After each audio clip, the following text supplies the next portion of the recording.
Hi everyone, I'm Erin, and today we're going to talk about something that I think a lot of women need to hear after having a baby, where they feel really tired and anxious and not really like themselves, but they keep being told, well, you've just had a baby. I think as a mum, you almost expect to feel tired.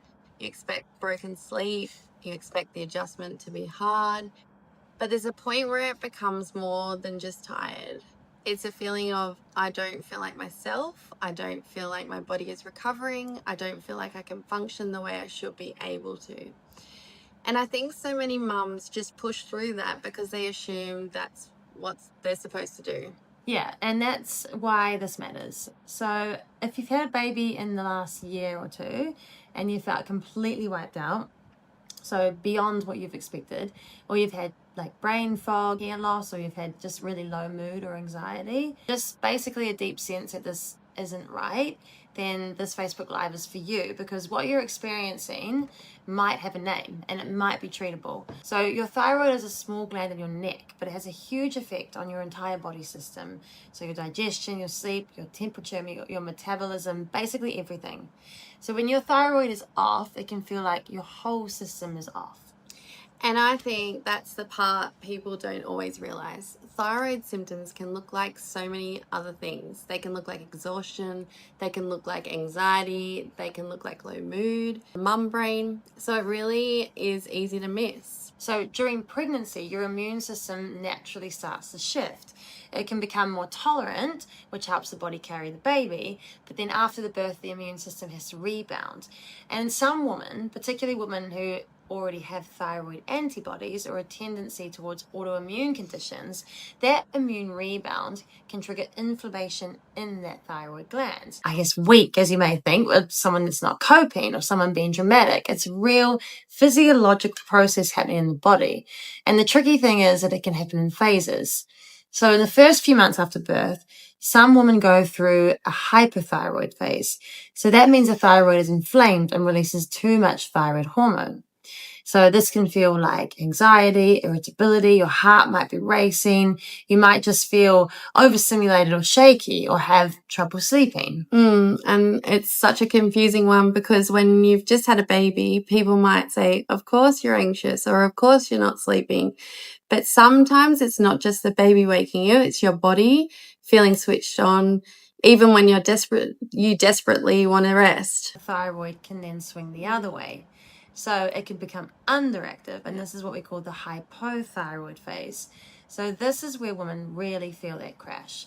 This can feel like deep fatigue, depression, brain fog, weight gain, feeling cold, constipation, dry skin, so many symptoms, and sometimes low milk supply if the baby is still breastfeeding. Yeah, for sure. And that timing is interesting because by that stage, a lot of people expect you to, be back to normal. The early newborn stage has passed and people might think, oh, the baby is a few months old now, you must be getting your rhythm back. But for some mums, that's when they actually feel worse.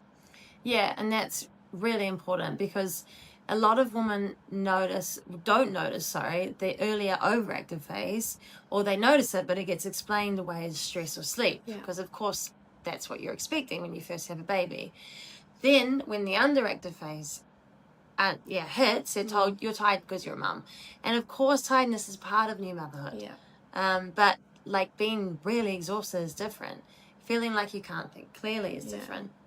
So there's many things that indicate this isn't normal.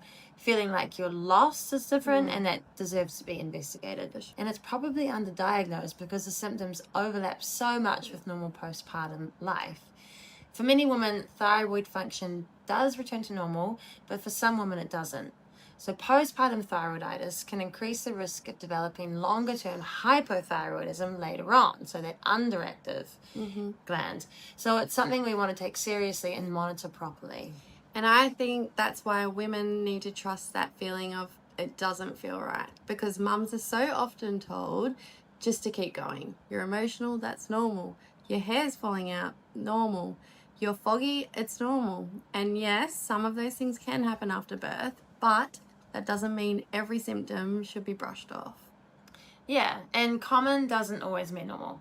It definitely doesn't mean you have to suffer through it without support.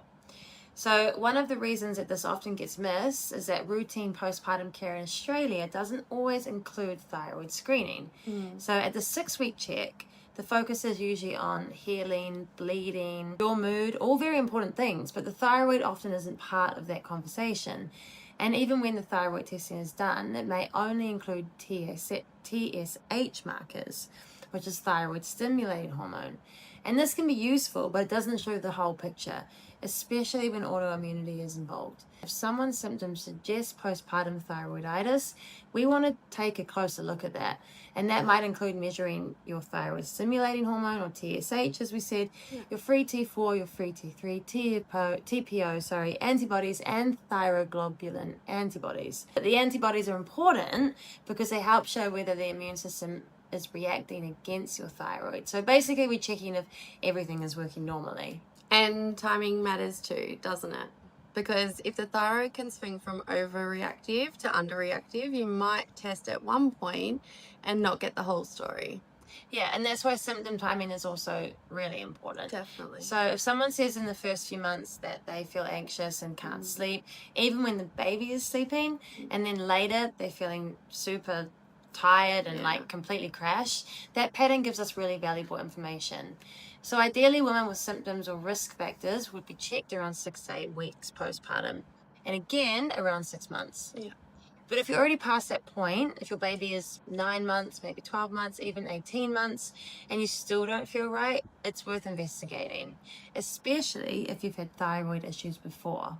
So that could include thyroid antibodies, even type 1 diabetes or celiac disease, rheumatoid arthritis, or just a history of autoimmune conditions in general. And even if you don't know your risk factors, symptoms are still enough to ask questions. You don't need to wait until you're completely burnt out before saying, can we please look into this? Yeah.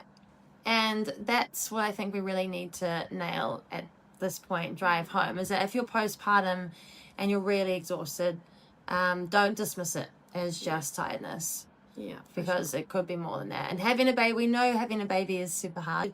It's, of course, you want to feel supported in your body, and if you're feeling well and your baby is feeling well. At the Lucy Rose Clinic, we see postpartum women regularly, and this is something that we take very seriously. So we'll look at the bigger picture. We'll look at your thyroid hormones, your thyroid antibodies, your nutrients, everything that's happening day to day. Yeah, for sure. Because new mums are often very good at pushing through. And honestly, I think if there's one thing I'd want mums to hear, it's that you don't have to prove how strong you are by struggling in silence.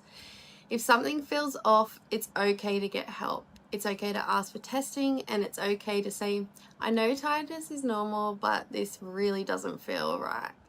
Yeah. So if this sounds like you or someone that you know, then please reach out. The link to book with the Lucy Rose Clinic is in the comments.